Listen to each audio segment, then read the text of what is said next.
Good morning students, myself Himanshu Vashishth. हमारा first chapter economy and economics and economy हम पढ़ रहे थे।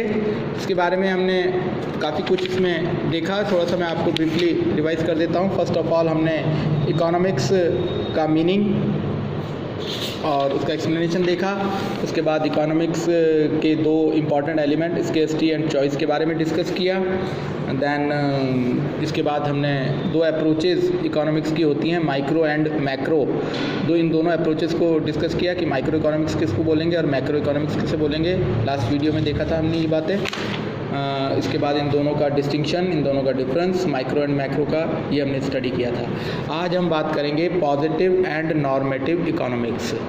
तो इसके बारे में मैं पहले आपको थोड़ा सा एक्सप्लेन कर दूं अपने वर्ड्स में। उसके बाद फिर मैं चैप्टर से जो भी लिखा हुआ है उसको पढ़ के आपको एक्सप्लेन करूँगा। Positive and normative economics. तो पहले तो ये समझिए आप कि पॉजिटिव स्टेटमेंट और नॉर्मेटिव स्टेटमेंट क्या होता है। What do you mean by positive statement and what do you mean by normative statement?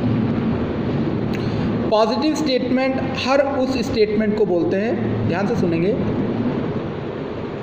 Positive statement हर उस स्टेटमेंट को बोलेंगे जिसमें प्रेजेंट, पास्ट या फ्यूचर के किसी फैक्ट को बताया गया हो, फैक्ट को जो एक्चुअल में है, एग्जिस्ट करता है।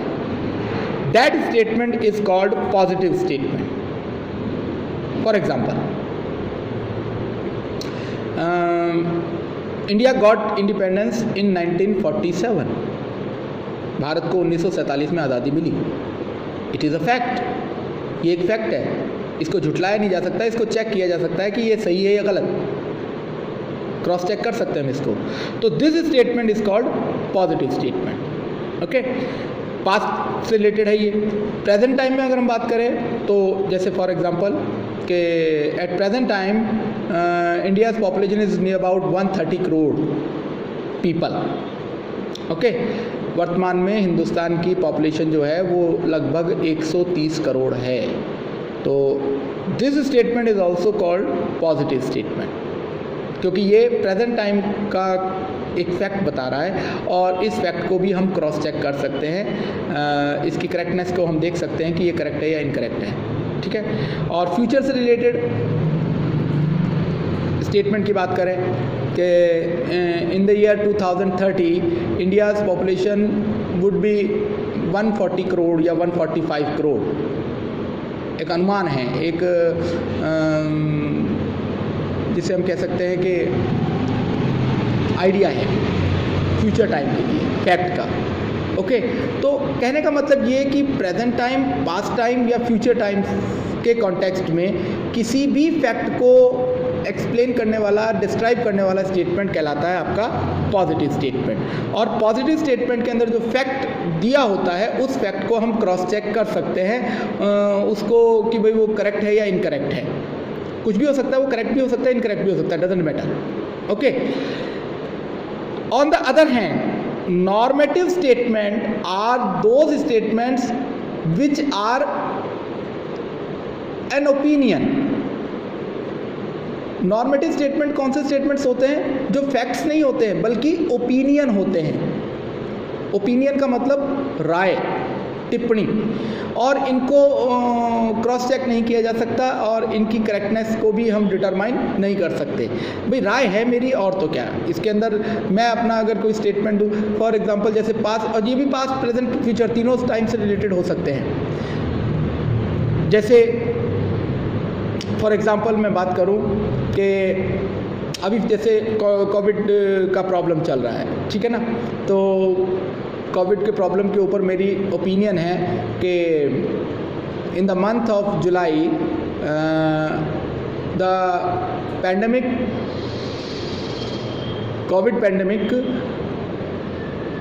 Will come down,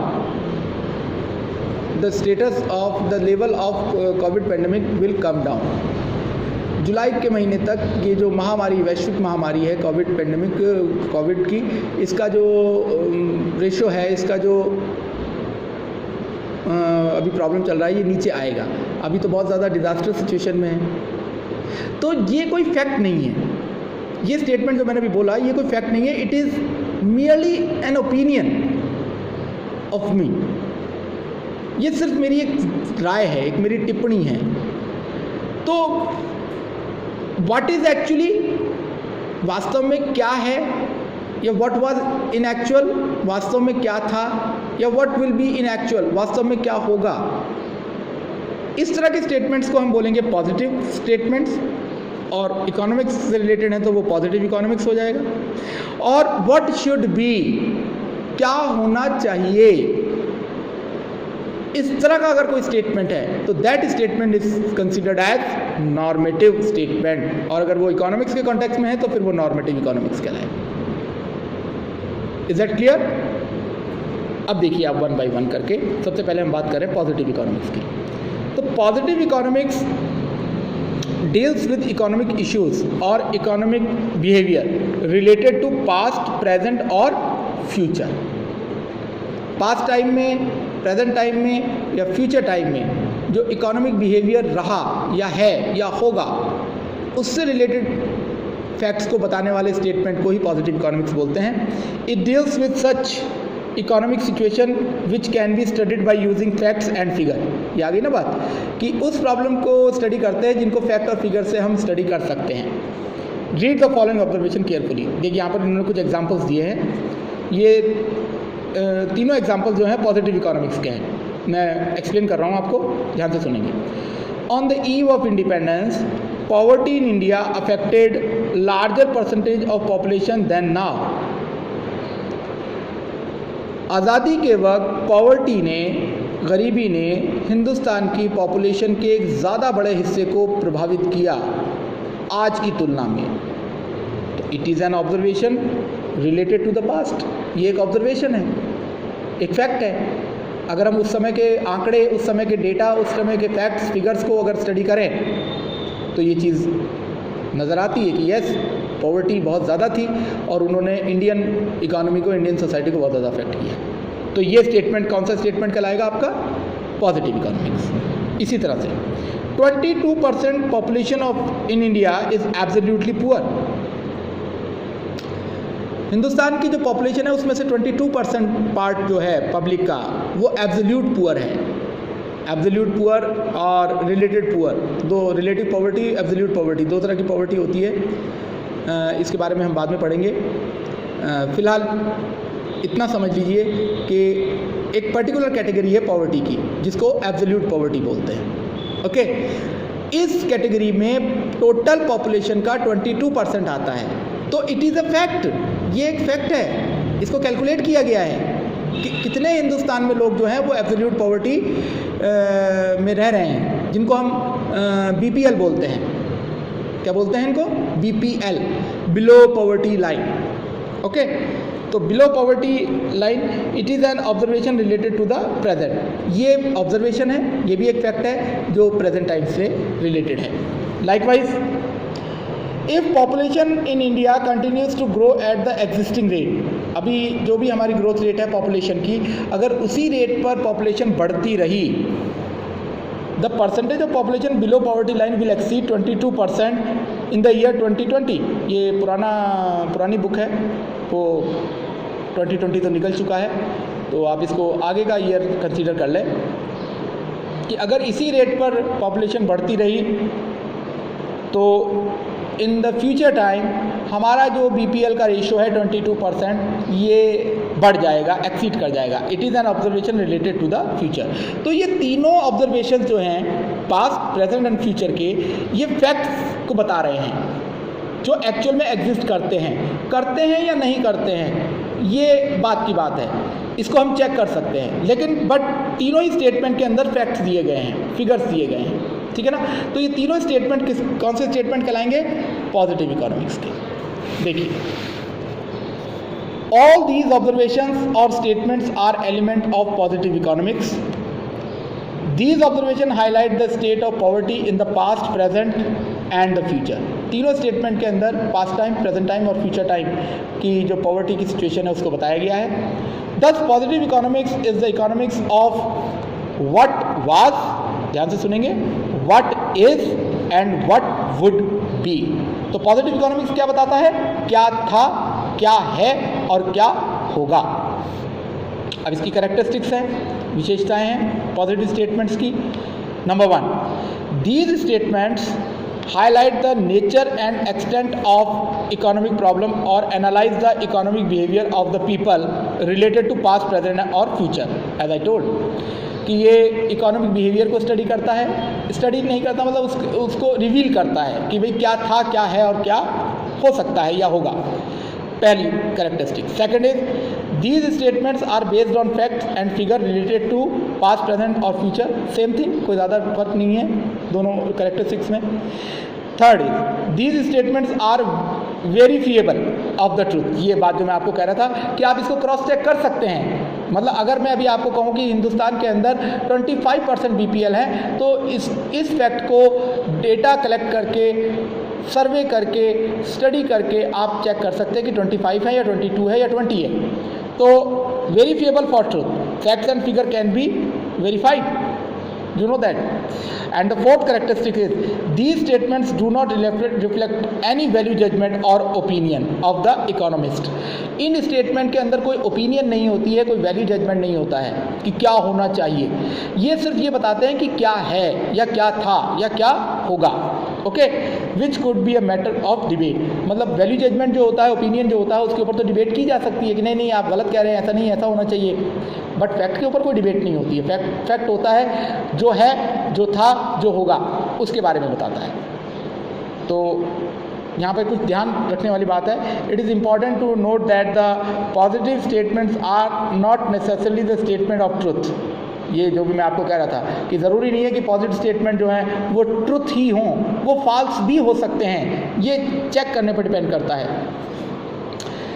but certainly these statements are verifiable for truth. Example, if one person says, उदाहरण दे रहा है कि अगर एक आदमी ये कहे कि India's population is 100 crore and the other person says India's population is 121 crore.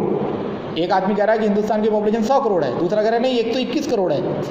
तो बोथ आर पॉजिटिव स्टेटमेंट। तो ये दोनों स्टेटमेंट पॉजिटिव हैं even when the first is wrong. चाहे तो पहला वाला रॉन्ग है and the second is right, दूसरा वाला राइट है। तो रॉन्ग होना या राइट होना मैटर नहीं करता है।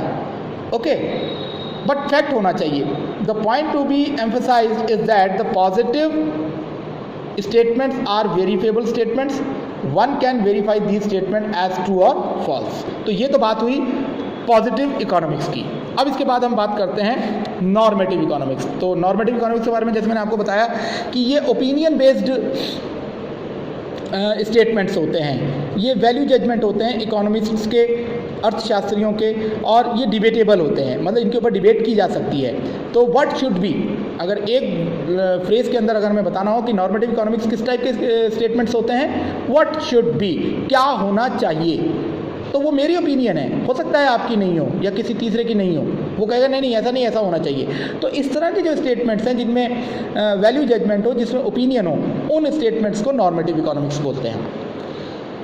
Normative economics is the economics of what ought to be या व्हाट शुड बी, एक ही बात है। It deals with opinions of the economist related to economic issues और इकोनॉमिक प्रॉब्लम। ये इकोनॉमिक इश्यूज़ या इकोनॉमिक प्रॉब्लम पर अपनी ओपिनियन देते हैं इन स्टेटमेंट्स के through. Different economist may offer different opinion on the solution of an economic problem.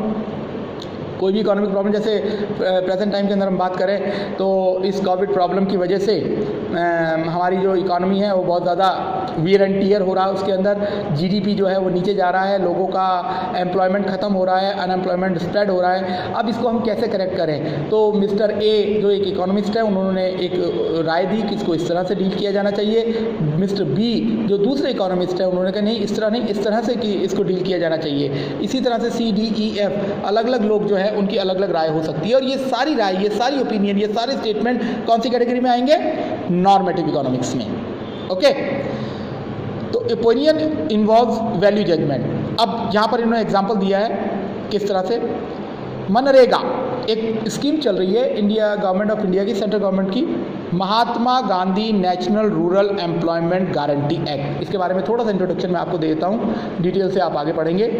Government of India ने 90s में एक स्कीम स्टार्ट करी हिंदुस्तान में से अनएम्प्लॉयमेंट को इरेडिकेट करने के लिए जिसको पहले तो नाम दिया गया नरेगा और बाद में उसमें महात्मा गांधी जो हमारे राष्ट्रपिता हैं उनका नाम भी जोड़ दिया गया, तो Mahatma Gandhi national rural employment guarantee act के नाम से शॉर्ट में इसको मनरेगा बोलते हैं, स्टार्ट किया। इसके अंदर जो इंडिया के अंदर जो रूरल एरियाज़ में जो लोग रह रहे हैं ग्रामीण इलाकों में और वो अनस्किल्ड हैं, उनके पास कोई स्किल नहीं है, कोई डिग्री नहीं है, कोई सर्टिफिकेट नहीं है, उनको किसी तरह का कोई काम नहीं आता, जिसकी वजह से वो अनएम्प्लॉयड है, ऐसे अनस्किल्ड लोगों को साल में 100 दिन का 100 डेज़ का एम्प्लॉयमेंट देने की guarantee government of India centre की देती है।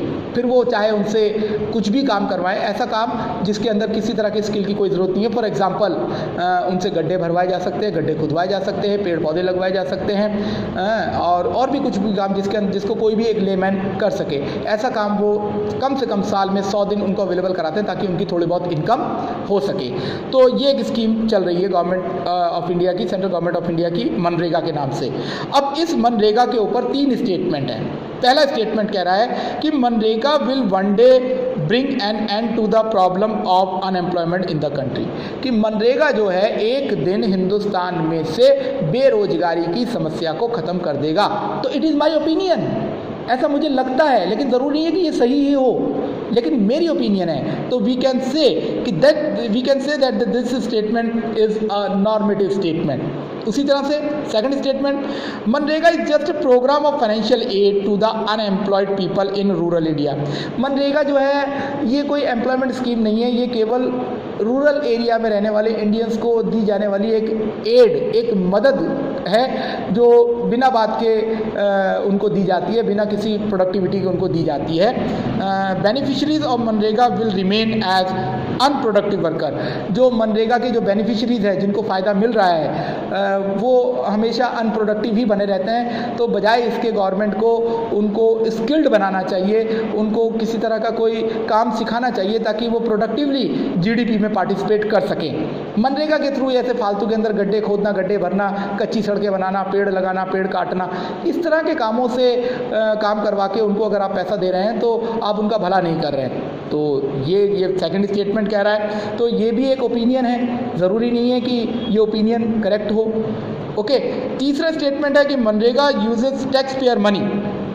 अब जब मनरेगा के अंदर जो पेमेंट किया जाता है वो पैसा कहाँ से आता है? वो पैसा हिंदुस्तान के जो टैक्स पेयर है, आईटी इनकम टैक्स पेयर, और इनडायरेक्टली जो पैसा इनडायरेक्ट टैक्स के थ्रू जो पैसा गवर्नमेंट के पास रेवेन्यू के तौर पे पहुंचता है, उस पैसे को ही तो गवर्नमेंट यूज़ करती है। देखिए गवर्नमेंट के खर्चे कहाँ से चलते हैं, गवर्नमेंट ये जो सारा काम करती है, being a student of economics आपको पता होना चाहिए कि गवर्नमेंट का खुद का कुछ कोई नौकरी वगैरह नहीं है। गवर्नमेंट पब्लिक से टैक्स कलेक्ट करती है और उस कलेक्टेड टैक्स के पैसे को ही पब्लिक के ऊपर खर्च करती है।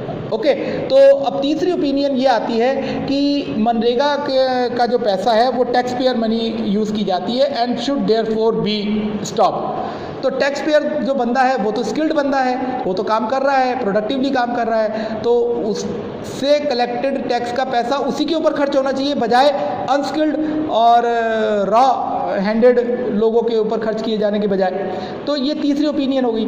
तो ये 3 स्टेटमेंट हमने पढ़े मनरेगा के ऊपर। ये तीनों स्टेटमेंट जो है ये किसी फैक्ट को नहीं बता रहे हैं, ये 3 इकोनॉमिस्ट, 3 पर्सन्स की ओपिनियंस हैं। तो इस तरह के ओपिनियन बेस्ड जो स्टेटमेंट्स होते हैं या जो वैल्यू जजमेंट्स वाले जो स्टेटमेंट होते हैं, इस तरह के स्टेटमेंट्स को नॉर्मेटिव इकोनॉमिक्स कहा जाता है। आई होप कि आपको ये बात समझ में आ गई होगी। फिर भी अगर कोई डाउट या कन्फ्यूज़न रहता है तो उसको हम ऑफलाइन के अंदर और अच्छे से क्लियर करने की कोशिश करेंगे। अच्छा, एक और स्टेटमेंट है, इसको भी देख लीजिए नॉर्मेटिव का ही। MNREGA should not be pursued unless it ensure asset creation in the economy. MNREGA को तब तक लागू नहीं करना चाहिए जब तक कि ये इकोनॉमी में असेट क्रिएशन नहीं करता है। मतलब इसमें कच्चे काम करवाए जाते हैं, एनिकेट बनवाए जा रहे हैं, सड़कें बनवाई जाती हैं। सड़कें जो बनवाई जा रही है वो पक्की सड़कें नहीं बनवाई जाती, कच्ची सड़कें बनवाई जाती हैं, तो वो 6 महीने के अंदर ख़राब हो जाती हैं और पेमेंट तो हो चुका है उसका। तो फिर ऐसे काम का क्या फ़ायदा जिसके अंदर असेट क्रिएट नहीं हो रही है। तो पक्का काम करवाना चाहिए, सॉलिड इसके अंदर जो है लोगों से काम करवाना चाहिए, ताकि एक बार जब हम किसी काम के लिए पेमेंट कर दें तो वो चीज़ जो है कुछ समय तक, काफ़ी लंबे समय तक हमारे को यूज़ में आती रहे। तो ये भी एक नॉर्मेटिव स्टेटमेंट है। तो all these statements are elements of normative economics, these are merely opinion. और ये चारों स्टेटमेंट जो हैं ये फैक्ट्स नहीं हैं, ये ओपिनियन है, ये राय है अलग अलग लोगों की। These are not verifiable for truth, इनके सच या झूठ को वेरीफाई नहीं किया जा सकता। तो कैरेक्टरिस्टिक्स देख लेते हैं हम नॉर्मेटिव इकोनॉमिक स्टेटमेंट की। Number 1, this statement involves value judgement, है ना। Second is this statement lead to controversies and debate, इन स्टेटमेंट के अंदर कंट्रोवर्सी होती है, भाई मेरी राय अलग, आपकी अलग, किसी तीसरे की अलग, तो ये डिबेटेबल होते हैं, इन पर वाद विवाद हो सकता है, चर्चा हो सकती है। These statements include opinion and are therefore not verifiable for truth, as I told, and these statements reflect what ought to be. In statements में क्या झलकता है, क्या होना चाहिए, जबकि पॉजिटिव इकोनॉमिक्स में क्या बताता है, व्हाट इज, व्हाट वाज और व्हाट वुड बी, और नॉर्मेटिव इकोनॉमिक्स के स्टेटमेंट्स क्या बताते हैं, what ought to be as a solution to economic problem. अब यहाँ पर क्वेश्चन ध्यान देने वाली बात क्या है कि what ought to be just an opinion of an individual, क्या होना चाहिए ये एक सिंगल आदमी की ओपिनियन है, होती है। It need not necessarily prove to be best solution to an economic problem, तो ज़रूरी नहीं है कि एक आदमी की ओपिनियन को किसी पर्टिकुलर इकोनॉमिक प्रॉब्लम का बेस्ट सोल्यूशन माना जा सके। For example, after independence the economist decided to give public sector a priority over the private sector in the context of growth and development of the economy. जब India आज़ाद हुआ 1947 में और हमने अपनी इकोनॉमिक डेवलपमेंट की जर्नी स्टार्ट करी, तो ज़्यादातर इकोनॉमिस्ट का ये मानना था कि भाई हिंदुस्तान की पब्लिक जो है इस समय बहुत ज़्यादा, इनका जो इकोनॉमिक फाइनेंशियल लेवल है बहुत लो है, ये इन्वेस्ट नहीं कर सकते हैं, और पब्लिक के इंटरेस्ट को देखते हुए गवर्नमेंट को जो है आगे आना चाहिए और ज़्यादा से ज़्यादा काम प्रोडक्शन डिस्ट्रीब्यूशन के वो गवर्नमेंट को करने चाहिए, ठीक है ना। तो eventually this policy had to be abundant, लेकिन धीरे धीरे फिर इस पॉलिसी को ख़त्म कर दिया गया, प्राइवेटाइजेशन स्टार्ट किया गया, गवर्नमेंट जो है वो प्रोडक्शन के काम से पीछे हट रही है और ज़्यादा से ज़्यादा काम जो है वो प्राइवेट सेक्टर को दिया जा रहा है। तो NEP new economic policy was evolved in 1991 में न्यू इकोनॉमिक पॉलिसी आई, जिसको हम LPG के नाम से जानते हैं। LPG का मतलब हो गया लिबरलाइजेशन, प्राइवेटाइजेशन एंड ग्लोबलाइजेशन, ठीक है। तो ये पॉलिसीज़ 1991 में स्टार्ट हुई, इनके बारे में भी आप 12th क्लास में डिटेल से पढ़ेंगे। थोड़ा सा शॉर्ट में बता देता हूँ कि यहाँ से हमारा जो इंडियन इकोनॉमी का रिफॉर्म्स का जो दौर था वो शुरू हुआ। गवर्नमेंट ने अपना जो एज ए प्रोड्यूसर जो रोल था प्रोडक्शन करने का, उसको धीरे धीरे कम करना शुरू किया और प्राइवेट सेक्टर को आगे प्रमोट करना शुरू किया। तो ये NEP के नाम से जाना जाता है।